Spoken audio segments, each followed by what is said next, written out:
বোলপুর এখন টোলপুরে পরিণত হয়েছে। অনুব্রত মণ্ডলের বোলপুরে এখন টোলের রমরমা চলছে। এই সব টোলে যারা বসাচ্ছে, শেখ নাসির বলে এক ব্যক্তি, তিনি অনুব্রত মণ্ডলের অনুগামী এবং তৃণমূল কংগ্রেসের মিটিং মিছিলে তাকে দেখা যায় একদম সামনের সারিতে।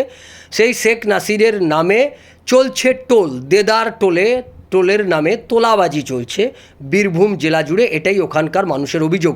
আপনি বীরভূম শহরে ঢুকতে গেলে ছটা জায়গা থেকে এই টোল তোলার ব্যবস্থা করা হয়েছে। পুরসভার অনুমোদিত বলে বোর্ড লাগিয়ে সেখানে টোল তোলা চলছে, টোলের নামে তোলাবাজি চলছে। বিভিন্ন সময় মানুষ হেনস্থা হচ্ছে এবং সেই পুরসভার অনুমোদিত বলে শেখ নাসির সে এইটার দায়িত্বে রয়েছে, টেন্ডার পেয়েছে বলে দাবি করা হচ্ছে। অর্থাৎ গোটা বোলপুর জেলা জুড়ে যে টোলপুরে পরিণত করে দিয়েছে অনুব্রত মণ্ডল, এখন সেই টোলপুর থেকে বোলপুরকে বাঁচাবে কি মমতা ব্যানার্জি? প্রশ্ন থাকছে মমতা ব্যানার্জির দিকে।